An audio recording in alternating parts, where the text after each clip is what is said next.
Happy Thursday, everybody. My name's Diana Kennedy, and I am your hostess for today's iHomeschool Network Hangout. During the school year, you'll find us talking about homeschool topics, but over the summer, we decided to take a little bit of a different focus, and we are looking at health and wellness for homeschooling families. So I'm pleased to have a great panel of women here with me today, experienced moms, who can help share some ideas and tips for today's topic, which is healthy eating habits for kids. Real quickly, when I'm not representing the iHomeschool Network, you can find me at the Kennedy Adventures. I talk about Catholic homeschooling, life with a big family, a little bit of fitness and wellness, and just daily life, how we manage things at home. All right, I'm going to introduce my panelists, and then we'll get started. My friend Colleen Kessler is joining us today. Colleen. Hello, I'm Colleen Kessler. I blog at raisinglifelonglearners.com, and I talk about homeschooling, faith, family, and managing gifted kids, both through their education and the parenting struggles that go along with them. And we've actually been doing a lot of healthy eating things on the blog too lately, so this is going to be a lot of fun. Thanks for having me. Awesome. Glad you're here to show your input. My friend Heather is joining us from the Pacific Coast. Heather. Hi there, I'm Heather Hopt, and I am from sunny Arizona, except for today it is not sunny. And I blog over at heatherhopt.com. My blog is called Cultivated Lives, and I talk about intentional parenting, creating a lifestyle of inspired learning, and living an integrated life, which just brings into play our need for movement. I talk a lot about nutrition from time to time and how that factors into our learning and living.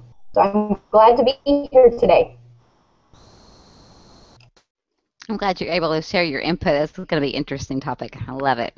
My friend Lauren's here too. Lauren, where can we find you? I am Lauren, and I live in Ontario, Canada. And no, it's not cold here right now. It is cooler than our normal summers, but I blog at servingfromhome.com, and I do a little bit of everything from recipes, more of a healthy focus and kid-friendly, to homeschooling and encouragement for moms, and just slowing down and learning to embrace the everyday things that happen in our lives and enjoying them. I'm glad that you addressed the weather there, because I think that we all, especially us Southern girls, just assume that it's cold in Canada like all the time. So I love that you had that input too. My friend Marlene is here with me today. Marlene? Hey guys, I'm Marlene Griffith, and I blog at adiligent.heart.com about family, faith, marriage, kids, a little bit of everything. And I will be pulling your comments from the event room, so if you have any questions, just drop them in there and I'll pull them in for these ladies. Awesome. Marlene helps me to keep things running smoothly behind the scenes and make this a pleasant experience for you guys as viewers and listeners. So today our topic is going to be healthy eating habits for kids. We've tackled healthy eating for moms, I think, a little bit earlier in the summer. We talked about sugar addiction and fitness, different kind of things. So today we're going to talk about healthy eating habits for your children, some of the challenges that we face, and also some great tips for you guys as well to kind of institute just healthier eating for your kids in your home, be that dinner time around the table or healthy snack ideas to take on the road, or ways to kind of circumvent some of the things like maybe birthday parties where there's loads of sugar or things that you wouldn't normally give your kids. School functions don't apply to us quite so much since we're homeschooling moms, but I'm sure there are events that we can that kind of cause us to trip up a little bit. What I want to do is kind of take this sort of like in ages and stages. For me personally, having little kids, it's easy. The small ones, to kind of make sure that they're eating healthy. As they get a little bit bigger, it becomes a little bit more of a challenge. So I kind of want to tackle babies and toddlers first, kind of what we do to make sure our kids are eating healthy. I'm going to start with Colleen first, I think, because she's got a toddler, and I know Heather does too. So does Lauren. We actually all do. Well, yeah, so does Marlene. So we've all got little. So let's tackle babies and toddlers first. What do we do to ensure that those little guys are eating the way that they should be? I Colleen? don't know. I don't know. No. Um, I try to have lots and lots of things on hand, and it's so easy. I mean, toddlers especially are kind of grazers, right? So they need little things all the time, and it's really easy to just fall back on crackers or Cheerios all the time. So I try to be good about when I go to the grocery store, making sure that I have lots of fruits and vegetables that are appropriate for whatever stage they're in, soft or whatever. Um, and when I get home, I make a concerted effort to block out time to prep things as soon as I get home. So I'm cutting vegetables or cutting fruit or cutting cheese into cubes and putting it in containers in the refrigerator so I can grab and put out, little, I don't know, trays or dishes on the table if they're hungry. Or I always have something that I can grab that I know is going to be high protein or give them certain, vitamins or minerals, so I'm not falling back on the starches and the just fillers. Um, Kind of keeping the mindset that I want to get the most bang for my buck with the little ones. If they're only going to be grazing or having little fistfuls of food at a time, I want to make sure that whatever that fistful is, it's something that's going to sustain them to the next fistful and help them, kind of go the right way. So that's been my strategy throughout. Sorry for the slamming door in the background. That's been my strategy throughout the kids, and I'm on my fourth little toddler, so it's working so far. We'll see. That's a great idea. I know I'm going to share one of Colleen's ideas that she gave to me once. She puts together a monkey tray that she forgot to mention, and my kids love it. Heather's laughing. Like your fruit and vegetable. We always use it when I take fruit and vegetable trays to events. Like the, Mhm. the the deal has the big circle in the middle, the little sections all around. And Colleen suggested a monkey tray. You basically just kind of fill it up with different things, fruits, vegetables, cheese, whatever. Maybe a dip, maybe not a dip, and just Mhm. kind of set that and let them graze. My kids thought that was the most fantastic idea ever, and it Yeah, wasn't even things that we don't try every day. It was just the presentation is huge for right. them, and they just loved it. Yeah, So that was kind of an inspired thing. One time I was flipping through different blogs and posts and stuff, and I saw somebody call a tray of food a monkey platter because monkeys at the zoo get different choices as part of their enrichment. And when that mom got home from the zoo that day, she just put a whole bunch of stuff from her refrigerator on the table and called it a monkey platter, and the kids got to be monkeys and try different things. And that we have that at least once a week where I just take whatever is in the refrigerator, vegetables, fruit, nuts, dried fruit, and I put it in the middle and give them their own dishes so they can just pick and choose whatever they want. And almost always when we present a monkey platter for dinner or lunch, they eat way more fruits or vegetables than they normally do, and they try. That's how I can present new fruits or new vegetables because they're more willing to try it if they're being monkeys for the day than any other thing. It's just kind of, yeah, like a cutesy little presentation. And like Diana said, presentation is key with the little ones, I think. That reminds me of a friend of mine absolutely, who, I want to hear from Heather. Oh yeah, there she goes. Good. a friend of mine, and she would put out little tiny pieces of carrots. This was more for toddlers and preschoolers than babies because raw carrots are choking hazard. So don't sue us. But she would put out just bits of lettuce and bits of carrots, and she called it rabbit food. And her kids would just love to get down on the ground and pretend they were rabbits, and they would nibble on romaine lettuce and other different greens that she would put out and pretend they were rabbits. And so I think a lot of times, like Colleen said, if we can engage the imagination, they'll be willing, or at least more willing, to try different things.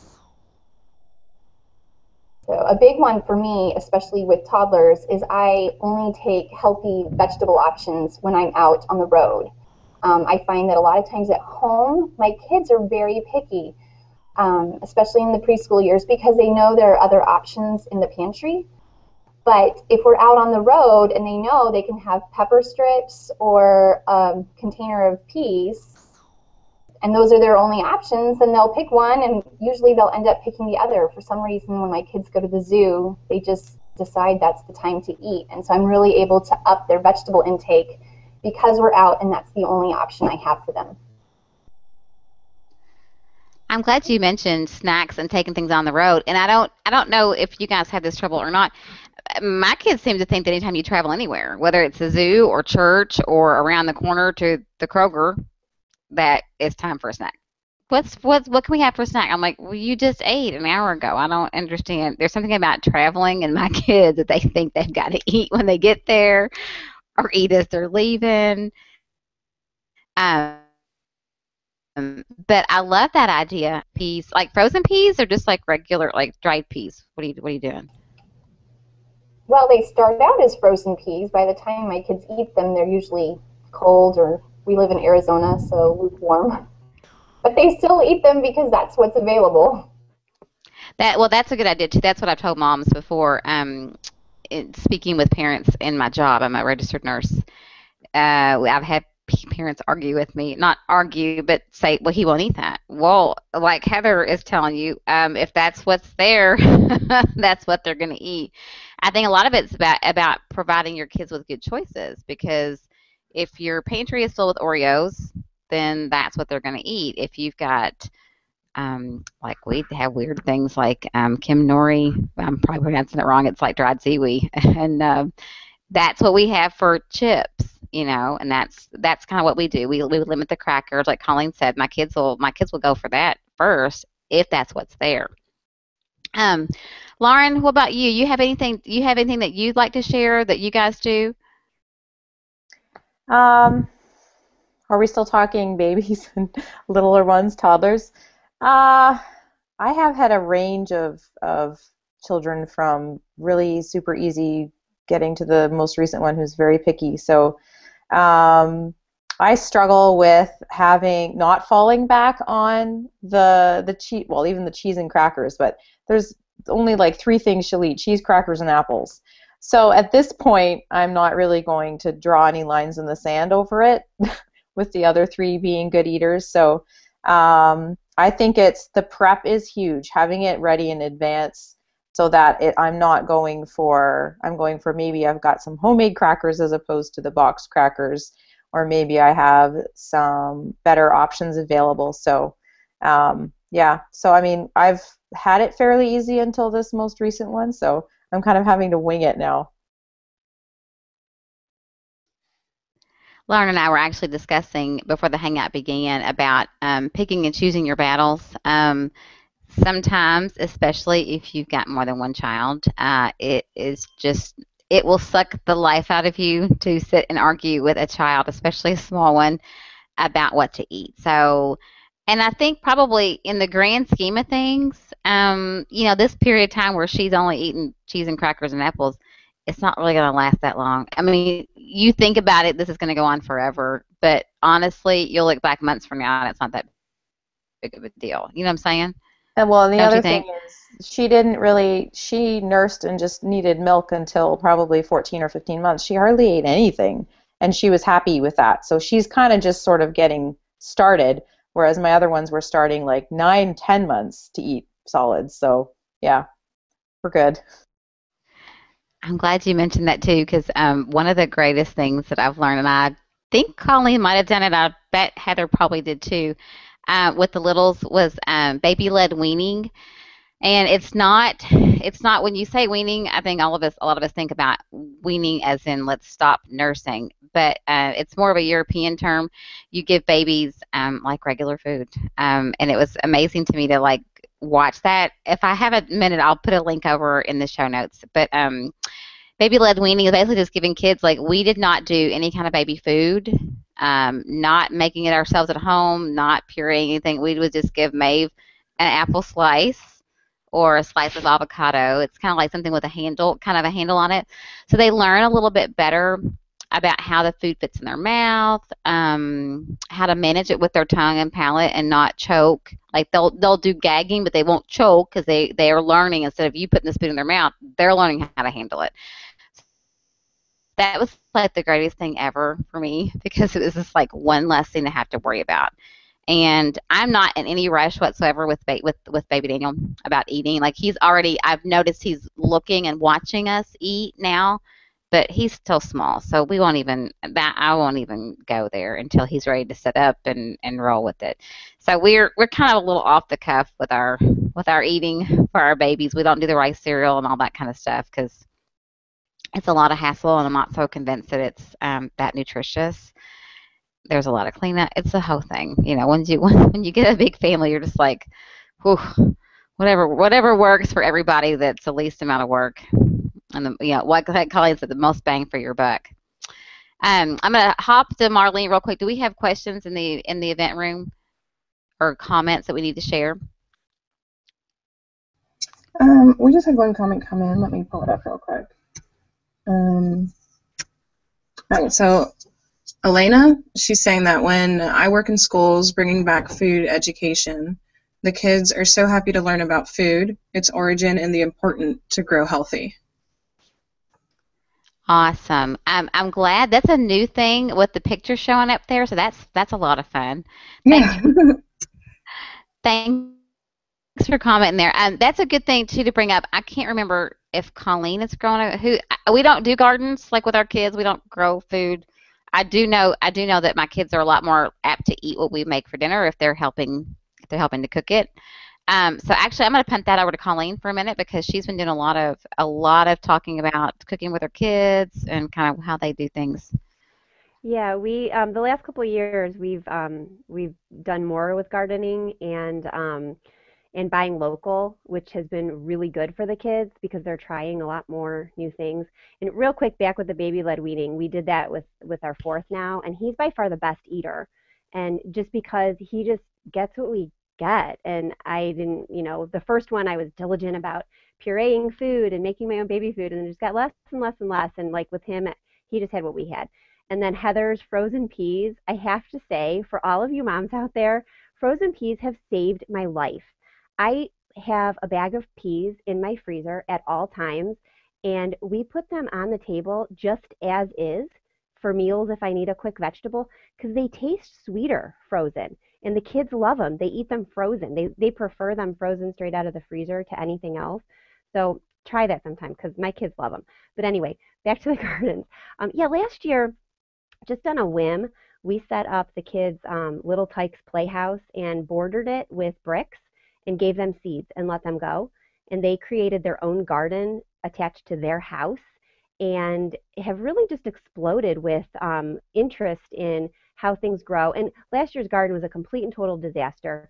It grew like out of control up over. We threw squash plants leaves over top of the house, and it was covering the roof and the windows and everything. And it produced a whole 4 pumpkins. Out of all of the seeds that were planted and all this prolific growth, the only vegetables actually that grew were 4 pumpkins because all the energy from the garden and the plants went to the leaves because they were so out of control, which was fun and a great learning experience for the kids. And so now we have their garden and then our own. But the other thing that we started doing a couple years ago is purchasing from a CSA, which is community supported agriculture, where you buy into a local farm and you pay up front in the beginning of the season, and then every week or every month, depending on how it's structured, you go out to the farm and you pick up a box of produce or meat or whatever it is that particular CSA is growing for you or you've bought into. And it's been really great because the kids have gotten to know the farmers and they walk around while I'm signing up or signing out my share and loading the car, and they're chasing chickens, and because where we live right now we can't have any sorts of animals, and so they're chasing chickens. They're finding eggs in the field. Yesterday we picked things up and Trevor found a turkey egg in the field and the farmer let him take it home and we fried it up and he loved it. It was like the best egg he's ever had in his entire life. And it's been really good to see where their food comes from. And as a result of that, we've now started buying our beef in bulk. We buy a side of beef every year. We buy a side of pork every year. So they're getting sausage and bacon from animals that they see growing up at this farm, and they see the conditions in which they're raised, and then know that we're picking how it's processed. And when it comes to us, they take they take more chances with their food because they know where it comes from and they know who grew it and they like the people that grew it. And then on top of that, I'm giving them more and more input in the kitchen. And so when they help cook, yeah, like Diana said, they're more, and like I think Lauren said too, they're more apt to try things because they have a part in it. And it's just been really good for our whole family.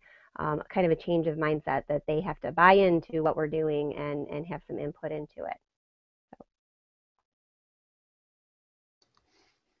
I think a lot of it is just giving them some ownership. I mean, if we there's a fine line between letting kids run your house and letting them have input. You know what I mean? Like, if we treat them like babies forever, they're going to act like babies. But then again, I don't know that I would let Colleen's pretty lenient with her oldest, and I keep having to remember that he is much older than my oldest that's still at home. Trevor's pretty, like, he does dinners, does he not, for the whole family? Sorry, I forgot to unmute myself. Yeah, sometimes. But most of the dinners that he does are things like quesadillas, or he scrambles eggs or fries eggs by himself. He uses a frying pan. He doesn't typically. I don't typically. He's a boy. He's going to be 12, but he's a boy, and he's a very impulsive and scattered boy. So he's not using like my carving knives, or I don't even really let him fry like hamburgers and stuff that the grease is going to pop, because I never know where that grease will end up. But in certain situations, yeah, he does. He'll pull together a meal. My 6-year-old, who will be 7 next week, she pulls together lunches all the time. She'll, microwave quesadillas. She will also take out some of the dollar knives, and she'll pull together a monkey platter on her own, cutting up vegetables and putting them together, and sandwiches and like tortilla rolls and stuff. She'll do that. And then even my youngest, not my youngest, not the toddler, I'm sorry, my 4-year-old, she'll do breakfast. She'll get cereal on the table and help the kids out with that. So they do all have some ownership of it. But we do have a rule, and I think this is really important. I emphasize to all of them that neither them nor me nor I am a short order cook. And so what we have is what we have, no matter who made it. I do have a couple kids with sensory issues, so things like stir fries or pastas with sauce are difficult for them to eat because they can't get over the textures or the flavors mixed. So while they're still expected to eat what I'm making, it may be presented in a slightly different way. For example, my son's sensory issues are pretty severe when it comes to food. So when I'm making a stir fry, I'll cook the meat, put that on his plate with the raw vegetables, and then I'll stir fry it together for everybody else. So essentially, he's still having a stir fry. I'm not doing any additional prep.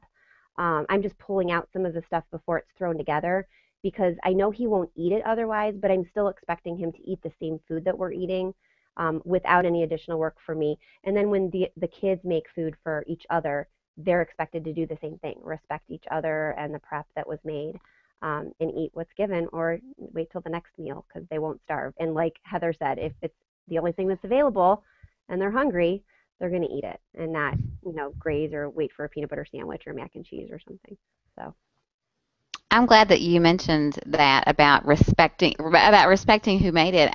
We started actually, when we say grace at the end of grace, we all say God bless the cook, because no matter if mommy made it or daddy made it, we spent time cooking. I had talked to Lauren about how we have a rule about you can't say gross or nasty or ick or whatever out loud, because that sets off a chain reaction in my family right around the table where nobody will touch it.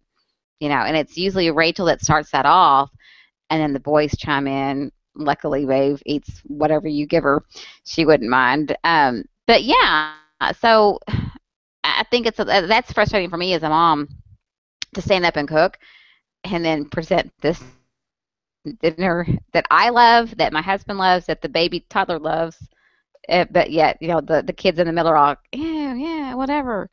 So, but I need to think about that perhaps with Rachel, because we got a little bit of sensory issues there too. So I'm not sure maybe if I pulled some things out ahead of time, it might go a little bit better. Let me hear from Heather and Lauren. Do you guys involve your kids in cooking or the decision-making process about cooking and snacks and that sort of thing? Well, I don't garden because I live in a desert, and I blame that. Otherwise, I just have a black thumb, and I'm completely incapable of growing anything. But I do like to bring them into the process, and I find that once we bring them into the process, they take some ownership. And like Colleen said, or no, like you said, we oh dear, I have a visitor. We love to yeah, to bring them into cutting stuff up. I have boys and they love knives. And so I actually do give them the knives, and we talk with them about being safe with them, but encouraging them to cut up the vegetables. And for some reason, when they cut up the vegetables, they eat twice as much versus when I cut them up myself. So bringing them into the process, I think, is really helpful. And I know some of you guys mentioned you have kids with sensory issues. I'm so glad I made the investment when my kids were little on helping them make healthy food choices and eating more fruits and vegetables, because our fourth, the one that's sitting on my lap right now, had severe food allergies, which meant that we had to reinvent how we ate, and we ate mostly fruits and vegetables and rice and chicken for a period of time. And so I think it's just God's grace that it prepared us to navigate really eating a hardcore whole food diet. Excellent. Lauren, do you have stuff to share for the littles before we move on to a different topic? We've more recently been letting our kids help as they want to. I'm, again, kind of, everything goes faster if I do it, so it's one of those things I'm learning to just kind of let go and let them in there to help, and maybe doing that when we come home from the grocery store and having it already in the fridge so that they can be like, hey, look what I made, even if they didn't do any baking or cooking with it. But I've seen the benefits of it, and I totally agree. We've done gardening. Where we live, it's mostly clay, so we'd have to dig down a couple feet and then add topsoil, so we kind of gave up a little bit. But we have farmers markets that the kids will come with and pick out stuff. They will eat way more. They'll eat a whole bushel of tomatoes in a week from the farmers market. But if we buy them from the grocery store, they'll turn up their nose at them. So buying fresh, and because we have such broad seasons, it's hard because we do have pretty much 6 to 7, maybe 8 months of the year where we have no choice but to buy from the grocery store. So we make as much hay as we can while the sun shines in the summer and buy it from the farmers market, and that does help a lot, having the fresh available. So, and we eat more, definitely, but it's cheaper, so it works out. I'm so glad that Lauren is a control freak like me, and I'm glad you brought that up about letting them help and how long. Oh my gosh, especially for moms that only have one. Okay, that's going to be easy. You just let them help whenever. When you have lots of littles like we do, we have everybody argues about who helps. So I have to like divide it up into like sections. Adam, you're on cracking eggs. Thomas gets to help me mix this stuff with the mixer. Maeve is even, I mean, she's 2. Honey, she hops up there and grabs the mixer, and I have to like, watch her that she's not flinging it all over the counter.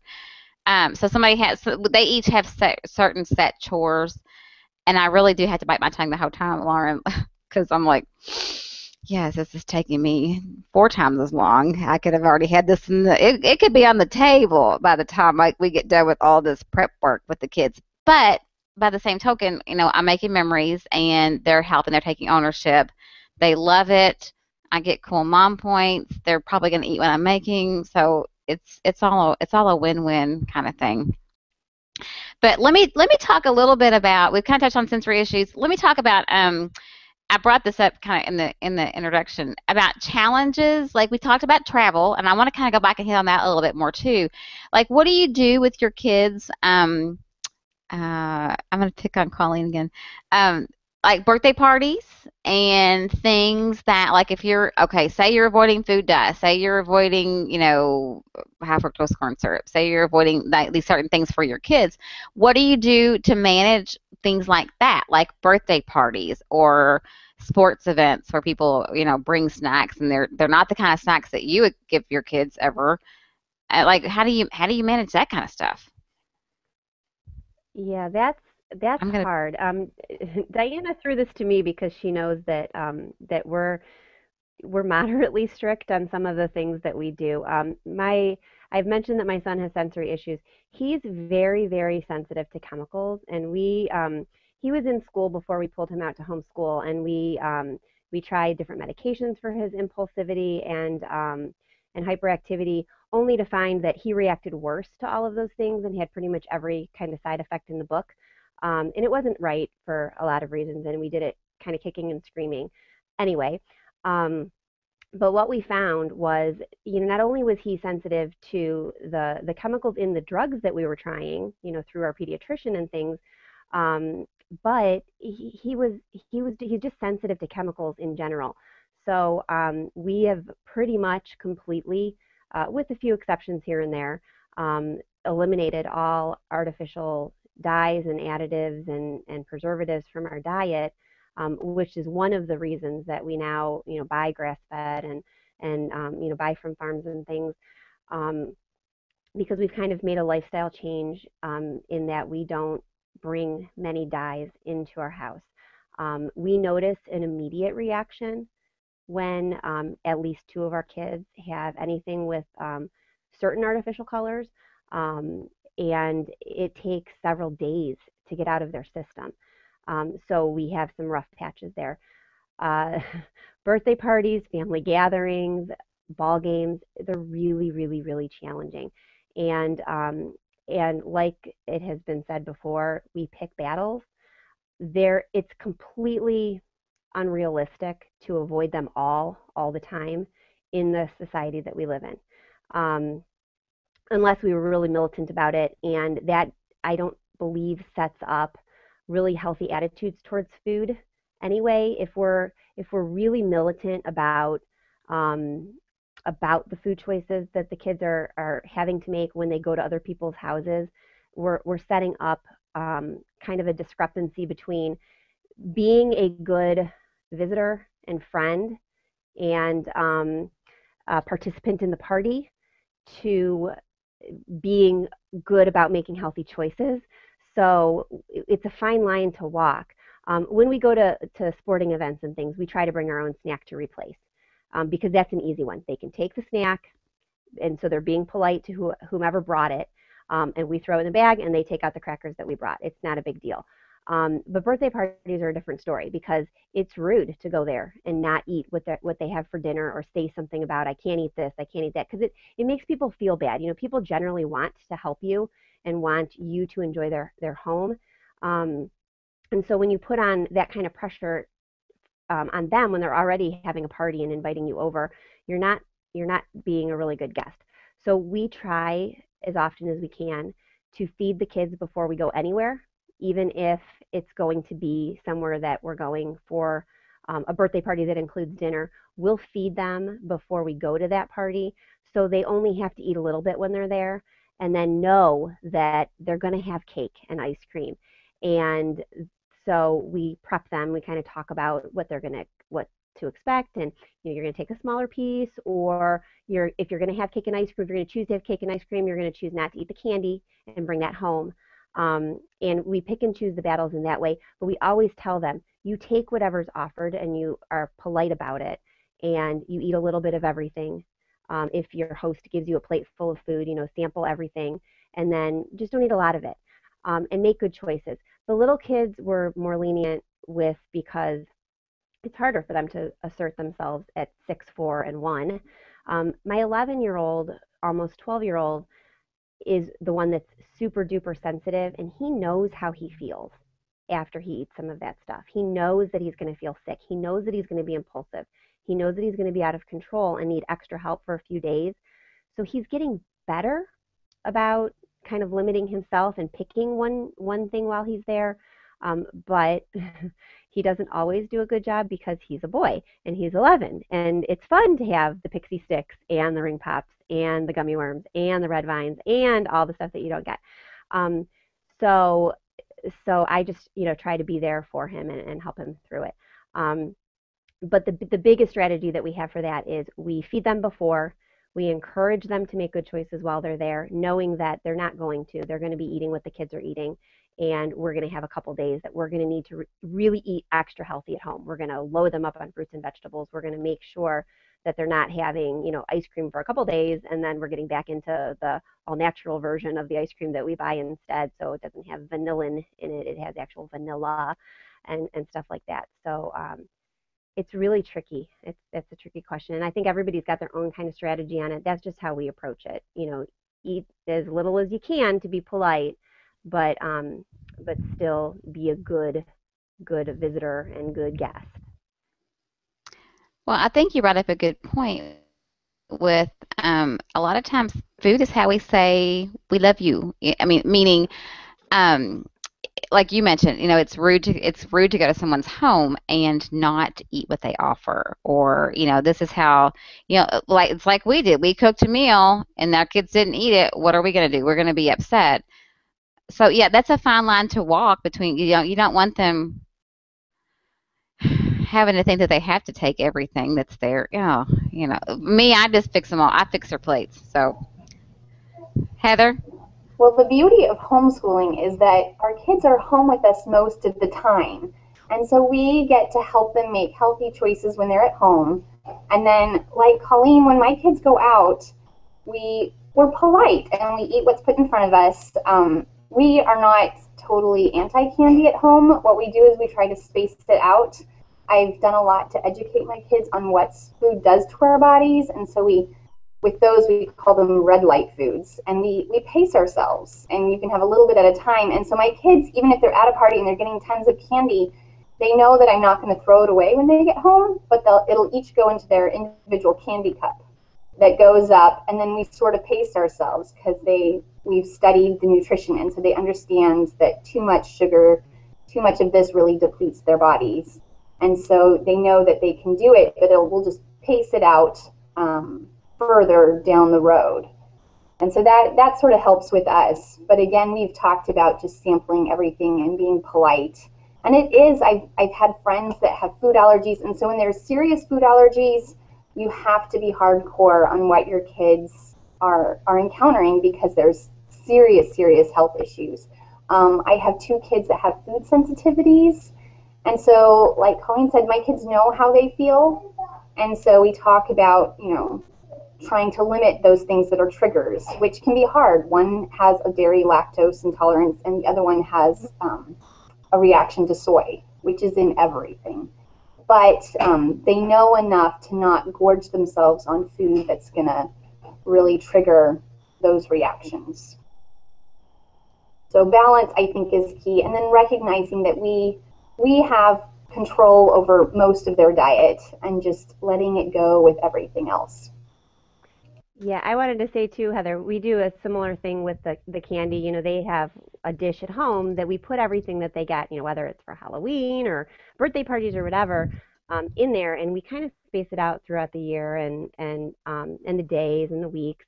And so they know too that they're not going to not get it, because I think that that's kind of unhealthy too. There's got to be a balance, and we work to educate them.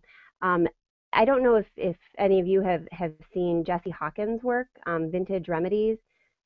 She's been at different homeschool conventions, but she has a curriculum, for a lack of a better word. It's a book that's called Vintage Remedies for Kids, and it goes through the nutrition in foods, and it's a really nice little kind of spiral bound course, and we've done that with the kids, so they're seeing what each type of food does to their body and why it's important to have a balance, and the rainbow of colors in foods, and why you need to space that out, and then eat those other things in moderation. That's been really helpful with them. And then we're doing cooking classes together too for that same reason, so they can make educated decisions when they're out. And like you said, they're not always out without me, so I do fix plates and and help them make good choices so that when they do go out without us, they can make good choices too.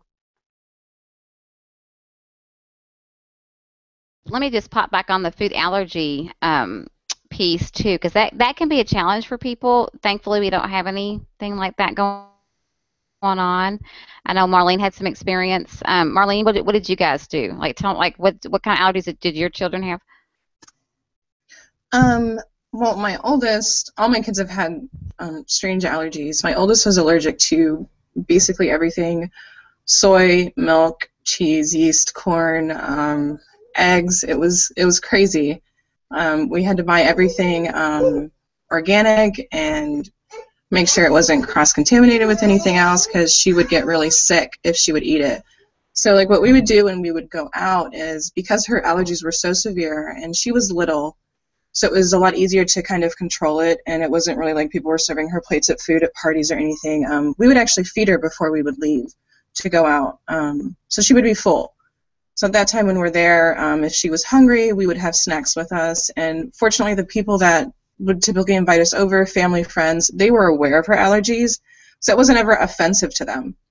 And quite frankly, if it would be offensive to them, it's like, well, I'm sorry, but she can't eat this because she's going to get sick.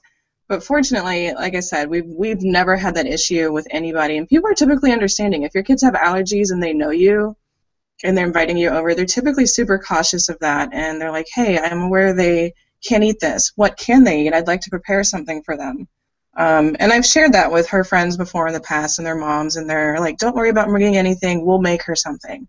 And because people love to do that for you when they have a guest over, they're like, we want to take care of you. So I would let them know, and they'd be super cool about it, or sometimes I would take them the stuff she could eat, and they would prepare it for her. For them, they enjoyed doing that. But with her, it was super picky, and it had to be that way. Now, with my second daughter, she was allergic to peaches, which is the most random thing ever.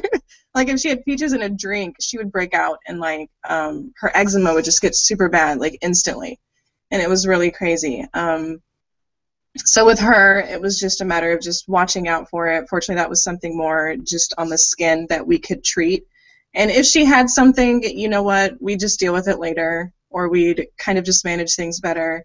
And again, most people knew she was allergic to it, so they would try to make sure, hey, don't give Aurelia peaches because she's going to, like, break out in a rash.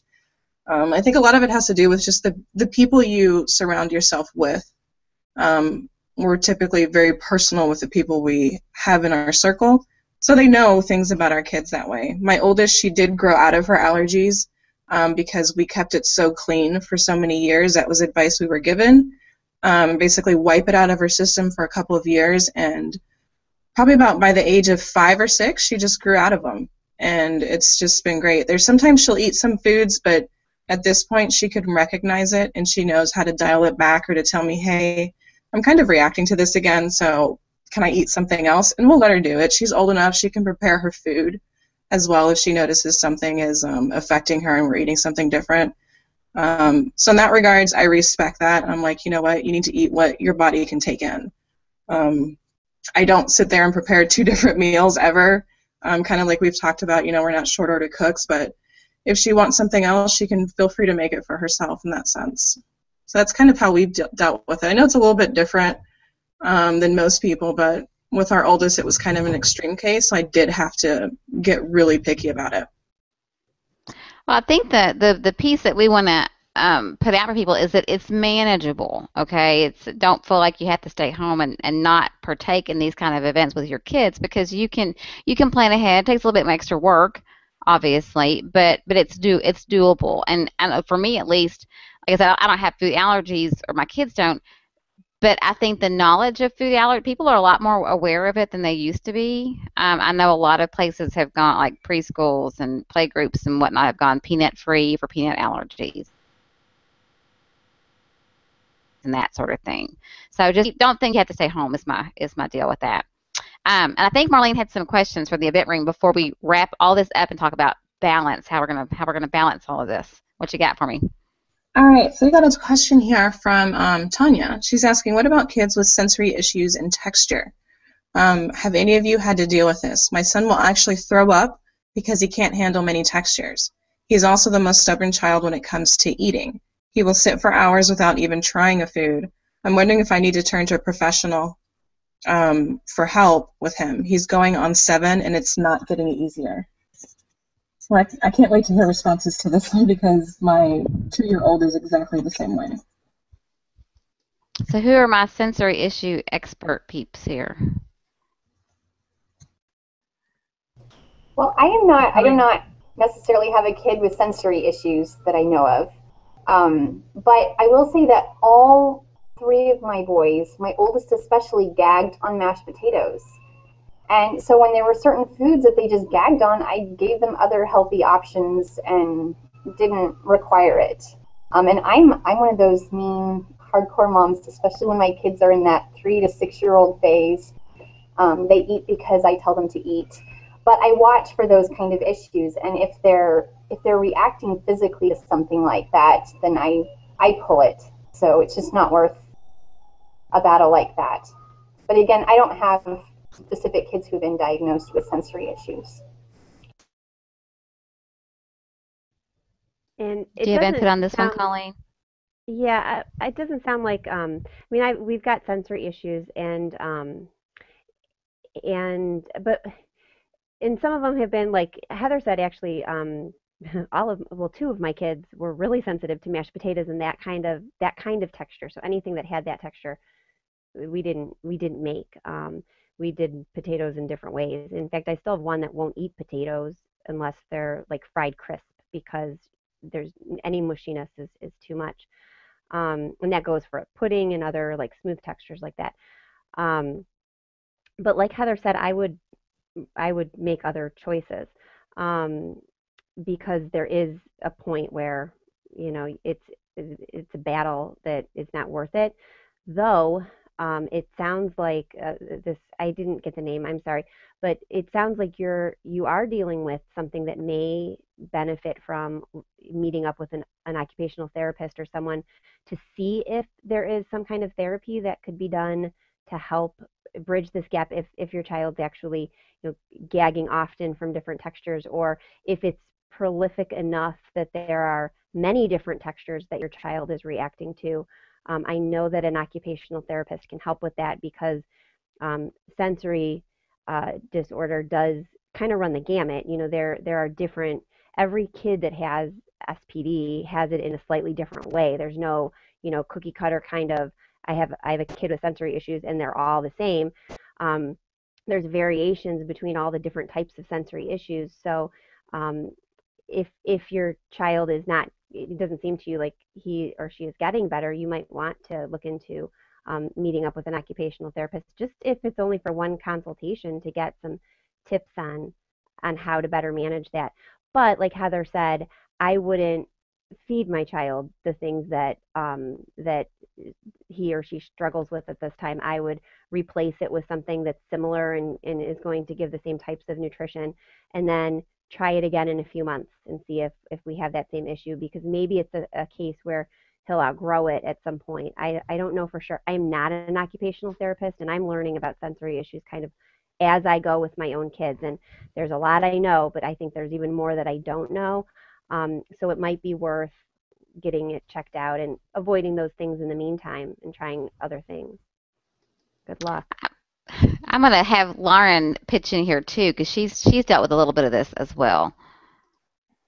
Yeah, I was saying earlier to Diana, our second also had an issue with mashed potatoes, and it was like too much, even with a small mouthful, for him to chew and swallow, and it always never made it down. And there were certain other foods like scrambled eggs or quiche that were the same for him. So you can tell usually there's a difference between being stubborn that you don't want to try and eat something and you can't. You physically aren't able to. And I'm kind of hard when it comes to, sorry, that's what you have to eat. You'll eat it. But there's definitely a balance there, and there's certain things like the girls were saying, just you make it a different way. Not necessarily that you have to make 2 different ways that meal. And I did keep trying to give him some, and he has outgrown it. He loves mashed potatoes now.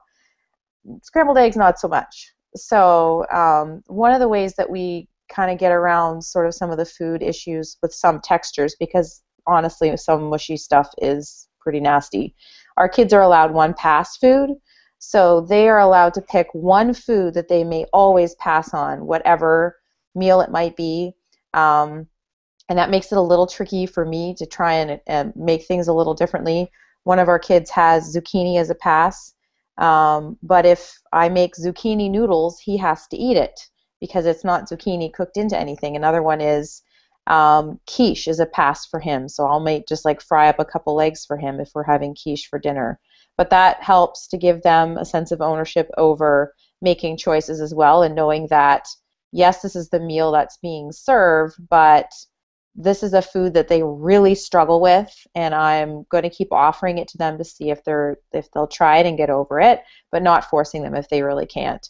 However, if we are at other people's houses, again, they do have to take it and eat what they can or eat around it if possible. But we try to encourage them to keep trying it and seeing, because we have seen them sort of outgrow those issues with textures and certain flavors and such.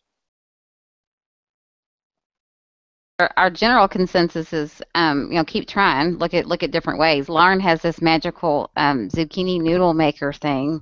I'm gonna have her put a link over in the show notes later because it sounded fascinating.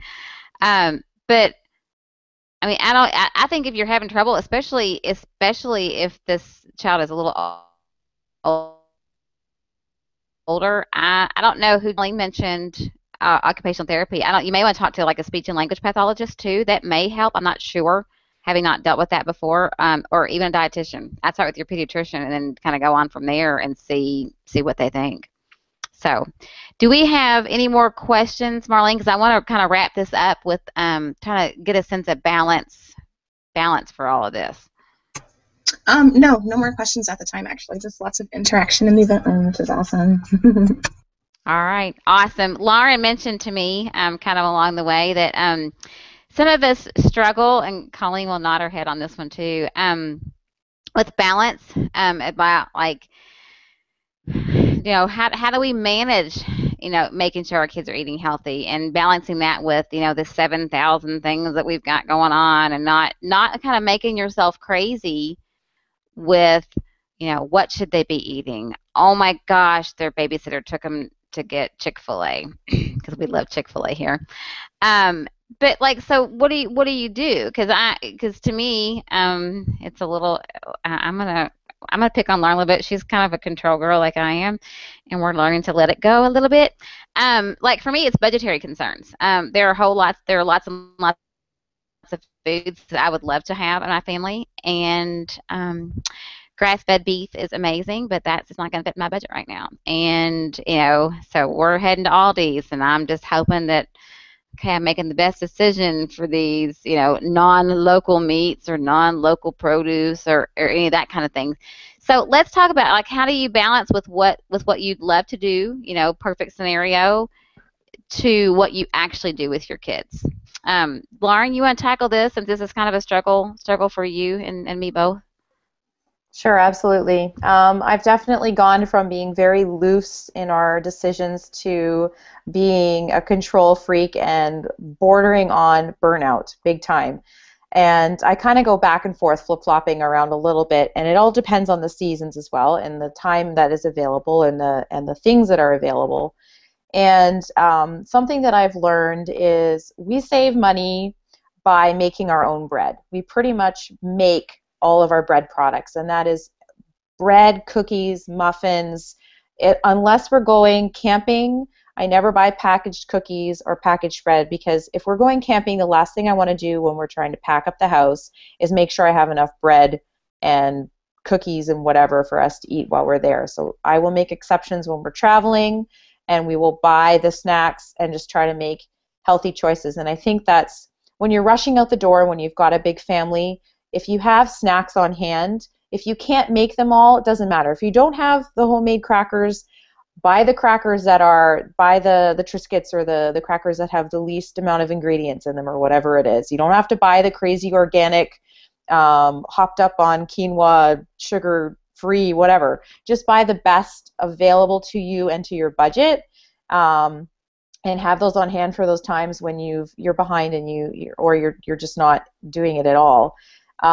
When it comes to just picking and choosing the things that are the most important. If you're not eating a lot of ketchup, don't bother making your own ketchup.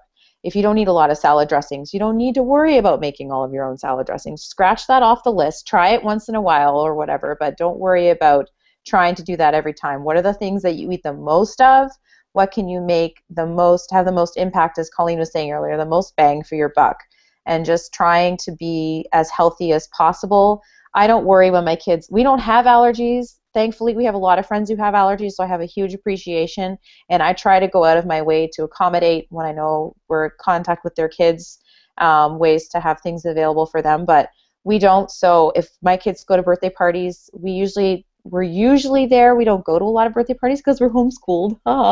So they don't have a lot of that stuff. I don't worry about it when they do. Like Colleen was saying, we do just try to flip the switch back the other way and cut back. But we don't eat a lot of sweets. They always ask for dessert, but we don't always have dessert, or sometimes it's just fruit or whatever.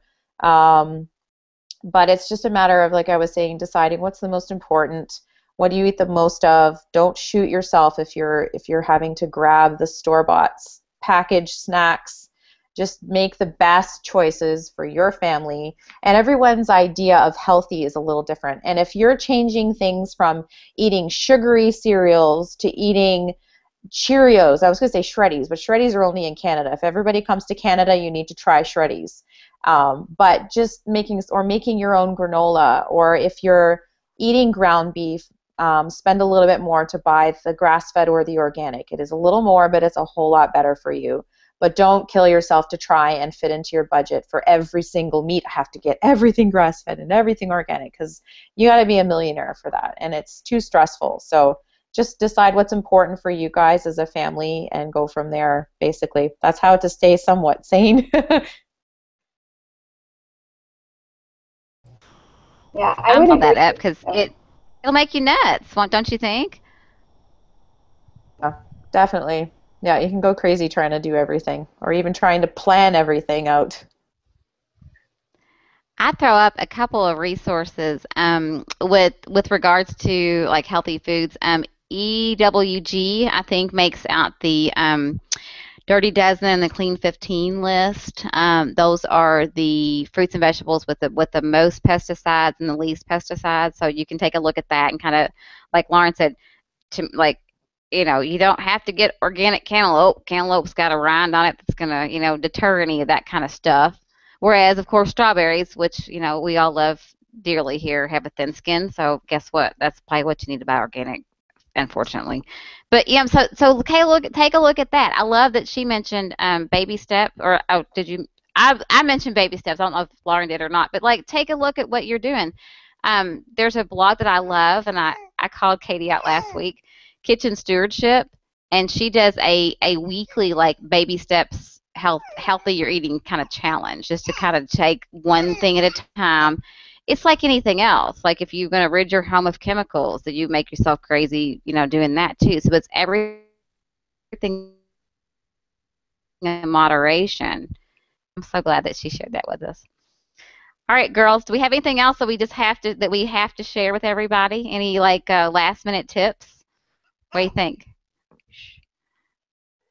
The only thing that I wanted to add was kind of piggybacking off Lauren, and it was a great point about doing what you can and balancing it with whatever is going to save you the most money and that you can do, versus the things that you spend money on or spend time on. And like her, we made our own bread. We made it for a long time, and we'll go back to it eventually. But right now, I'm at a point in my life where it's really busy. And so we're either not eating bread or we're buying it. And we made the conscious decision to get a side of beef and a side of pork every year. So we shop at Aldi for everything else that we buy, because we know that the bulk of our food budget is going to meet at one big expensive point in the year. And so we have to spread out the rest of our expenditures the rest of the year in a way that works for us. So so limiting, the prepackaged things on the one hand, so we can afford the big bulk meat purchase, is a choice that we make in order to balance that. And then when you reach a busy season, because moms, every one of you is going to hit a time, whether it's a week or a day or a month or a year, that you're totally buried. It is okay to order pizza every day. Like my husband was out of town last week, 6 days. We have a bathroom renovation that was supposed to take 3 to 5 days. It's going on 4 weeks. And I ordered pizza 3 times last week. 2 of those days were in a row. And you just do what you have to do. And it's not going, as long as there is like a give and take. So, maybe next week I'll cook every day or throw something in the crock pot every day. But if you can't do it and it's a choice between losing your mind and not being a great mom to your kids and having pizza on the table, you really should choose the pizza so you're a nice person to be around. And you have to do that in whatever way it works for you. So healthy eating is important, but balance is even more important when you are raising children because they're watching everything you do. And if you're barking at them because everything's coming down upon you, you have to let something go. And if that's letting someone cook for you like Papa John's, let it go. It works. And Papa John's has good chicken. I learned that this week. So, all right, I just wanted to add that because I think Lauren was brilliant in that statement she just had. All right, girls, I'm going to wrap this one up because we've hit our time limit. I'll go on for days and days about these great topics. And as always, I love getting together with you guys across the country and learning so much from everybody.